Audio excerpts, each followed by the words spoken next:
A lot of people who do an ancestry test see Scandinavian DNA in the results and naturally connect it to the Vikings. It's a reasonable assumption, but it's often not the case. Yet if it didn't come from the Vikings, where did the Scandinavian DNA come from? And how should you interpret these results? Well, in this video we'll look at 5 key reasons why it's often not the Vikings. But in the first place, what does Viking even mean? Well, Cambridge Dictionary defines a Viking as a person belonging to a race of Scandinavian people who travelled by sea and attacked parts of northern and southern Europe between the 8th and 11th centuries, often staying to live in places they travelled to. So Viking was as much a job description or activity, rather than a genetic group or ethnicity in itself. We know as well that some people adopted Viking culture without actually being Scandinavian, including an example from ancient Scotland. Yet the people that went Viking did spread Scandinavian DNA to some people across Europe and by extension the world through later migrations, but this isn't the case for many. Yet why is this not the case? Well, the first reason is something I call the Northern Continuum. Now it's a classic moment. Someone with British or Irish ancestry opens their ancestry DNA results and sees a Scandinavian chunk in there. And the common assumption is that Scandinavian equals a Viking ancestor. Now sometimes that is true, but very often it is not. In reality, Northwest Europe, i.e. Britain, Ireland, Northern Germany, Denmark, coastal Norway and southern Sweden, forms a broad North Sea continuum. People have been moving, mixing and intermarrying around the North Sea for thousands of years. The link between Northern Germanic peoples and Scandinavia is especially pronounced. One of the origin stories of the Germanic Goths, for instance, is that they originated around south-central Sweden, before moving south. Because of this deep shared history, DNA tests often struggle to draw sharp boundaries between neighbouring populations. But to understand why your DNA results look the way they do, we need to look under the hood, and this leads us nicely on to our second reason, how consumer DNA tests actually work and why this can cause confusion.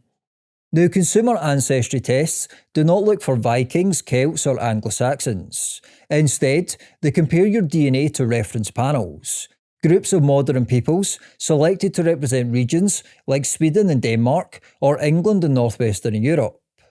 Now, this is a powerful technology, but it does have limits. For instance, the genetic similarity in Northwest Europe is extremely high. The genetic distance between, say, Eastern England and Southern Scandinavia is relatively small, meaning the algorithm is often choosing between very similar options. Another reason is due to reference panels being imperfect to start with, as no modern population is genetically pure as such.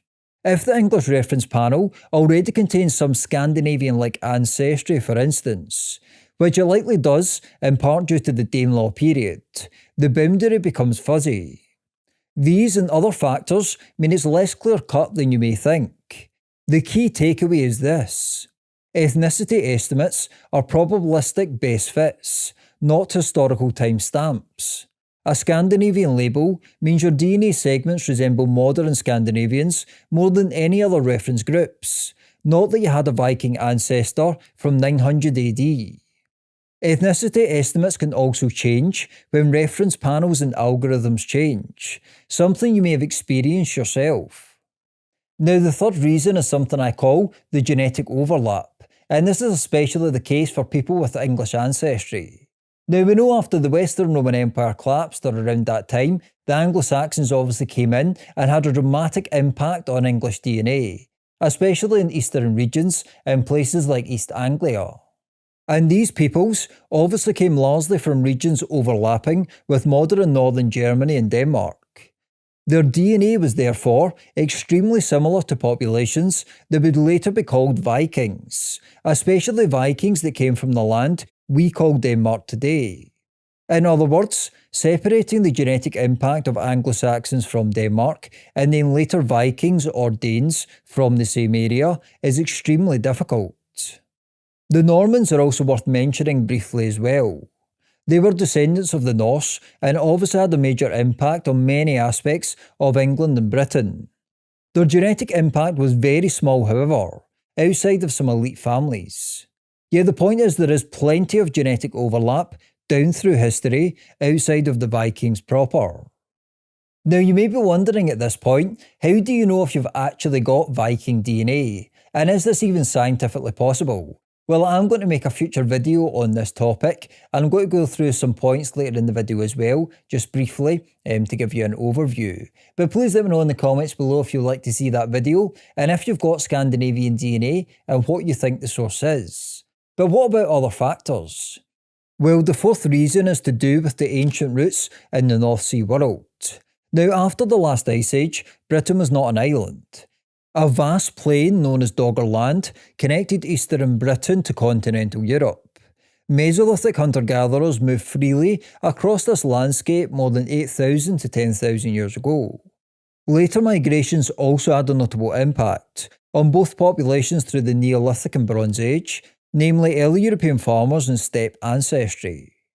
Now, Scandinavia did have an ancient influx of eastern hunter-gatherers that Britain and Ireland never really did, which is one key difference. Yet, broadly speaking, there is still a very deep shared genetic foundation across much of northern and northwestern Europe in general. This similarity can again cause difficulties for algorithms to separate people with this broadly shared ancestry. Now, the next key reason is one of the most important, and it's to do with time. Even when Scandinavian ancestry is genuine, the timing may be very different from what people imagine. In other words, not all Scandinavian-related ancestry is from the Viking Age. Gene flow around the North Sea obviously did not begin or end with the Vikings. Important later movements include medieval trade networks, the Hanseatic League, early modern maritime mobility, industrial era migration into British port cities, and Scandinavian sailors and workers settling in Britain and Ireland. For members of the global diaspora, especially those with ancestors from port regions like Liverpool, Glasgow or Dublin, some Scandinavian ancestry may be surprisingly recent, but completely non-Viking. So this is another consideration as well. Now, the point of this video isn't to say that the Vikings didn't have a genetic impact on different parts of Europe. They absolutely did, and some people genuinely do have Viking ancestry in some way outside of Scandinavia. Yet the point is that your ancestry is much more complicated than often portrayed, with many more variables to consider, which can be annoying, I do get that. It would be easier if it was just as simple, but the reality is it isn't. Now, you may be asking yourself, how should you interpret your Scandinavian DNA in a level-headed way then? Well, I'm going to make a future video on this, like I said, but here's a few key points. Now, essentially, if the percentage is small, for example, say around 5% or so, it may reflect deep shared Northwestern European ancestry, or simply algorithmic ambiguity, rather than a specific recent Scandinavian ancestor. If the percentage is moderate or high, it becomes more plausible that there is a real historical Scandinavian input. But the timing again still matters, as well as other factors like genetic overlap. Now, if you have strong links to Norse-heavy regions or Dane-heavy regions, for example Orkney or Shetland, parts of the Danelaw in England, or coastal Ireland, or various other places, a Viking Age contribution becomes more plausible, but still not guaranteed. Numerous other factors need to be pulled together, and I will go through this in a future video. So seeing Scandinavian DNA in your results is cool and exciting, but it serves as much as a clue for future research as opposed to confirmation of Viking ancestors. The North Sea Continuum, how DNA tests actually work, genetic overlap, relatively similar ancient ancestry, and timing are all factors to consider, as well as many more. But what are the key differences between Celtic and Viking DNA? Well, to find out, please click here. Thanks for watching, please subscribe and hit the bell, and let me know your thoughts in the comments below, and I'll see you next time.